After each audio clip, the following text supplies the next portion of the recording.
Hello, it's Dallas back here with Country Boy Customs. We're doing part 2 of the valve cover on the Chevy Impala 2010 with the 3.5 liter engine. So you guys probably saw my first video there, part 1. That was doing the front valve cover. That one's fairly easy. This one here, the second one, a little bit more involved.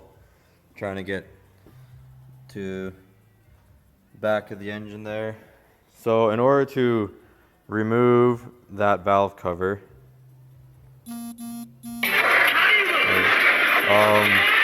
you're gonna have to pull off a few things. Some people say they've gotten away with it. I found it was easier to pull the alternator. There's gonna be 3 bolts. 1, 2, the road's so long, 15 millimeter. The third one is still in the alternator, and disconnect your power and the clip. Before you do that, you want to make sure you disconnect your battery. Don't want any sparks or arcing there. And then, as well as removing your alternator, you're going to have to remove your power steering pump off of, it kind of has multiple names, the coolant crossover, which is also your power steering bracket and your alternator bracket. Your alternator mounts there. And your power steering is mounted with 3 13 millimeter bolts. You'll have to go through the pulley. Nice, easy to access. Not that big a deal. You'll also have to disconnect this tube here, which is for your power steering. Some fluid will come out. Probably want to plug it so you don't lose it all.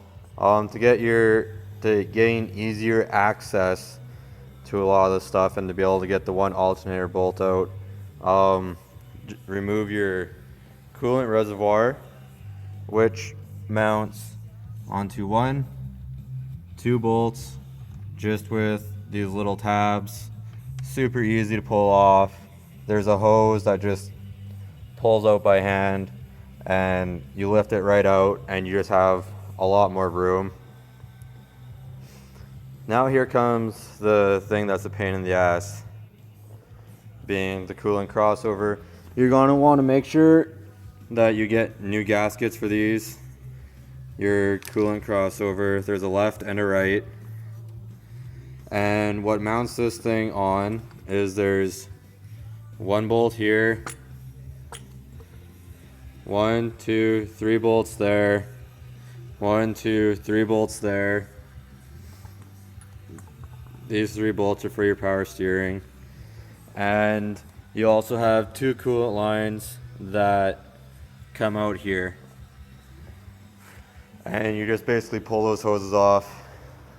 All those bolts, minus the power steering, are all 15 mil that you'll be able to get access to with either a wrench or a ratchet with an extension, or just a ratchet and a socket.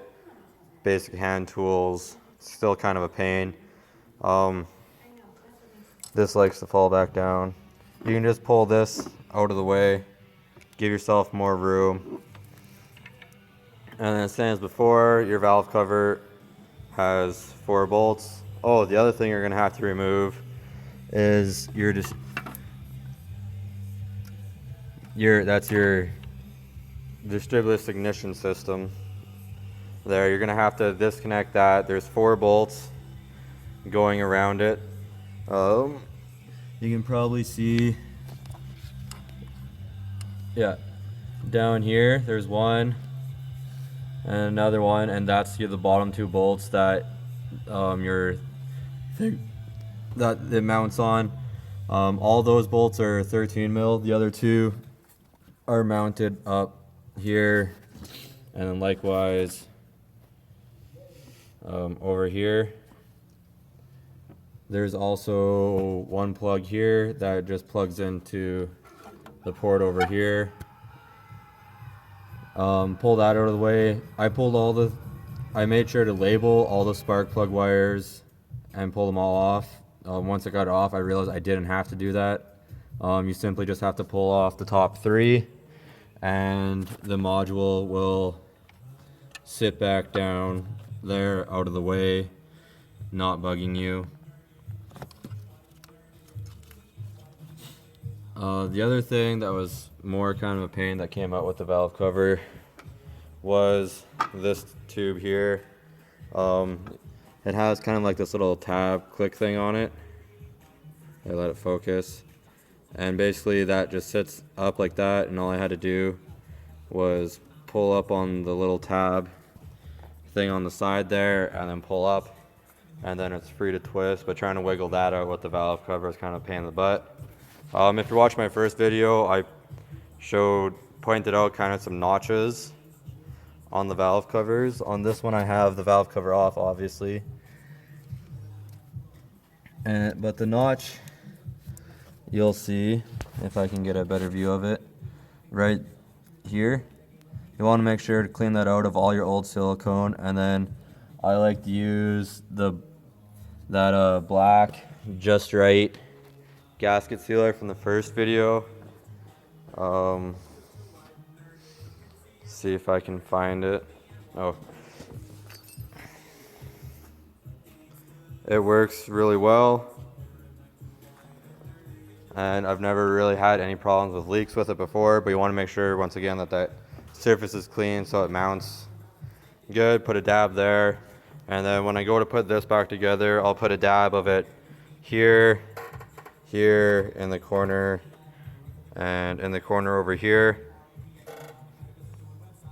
just to help hold that gasket in place so it doesn't fall off or slide out, so it gets a nice good seating and it's not going to fold over or fall on you when you're trying to mount it, giving you just more headaches that obviously nobody wants, right? Other than that, put it back together, the opposite of pulling apart. If I knew how, I'd have a video showing each bolt that I pull out, but I don't really know how, so I kind of have to try and explain everything in one video, either with it all together, explaining how I did it, or show it midway. For the back one, I thought it would be easier showing it midway. Eventually, I'd like to learn how to either capture the whole thing or find a way how to loop videos or track videos going across, so I can pause, record off of multiple videos, but I'm not sure how to do that yet. So beginning of the video, if you have any questions, feel free to ask. That's all I got for today. Bear with me. Have yourselves a good day.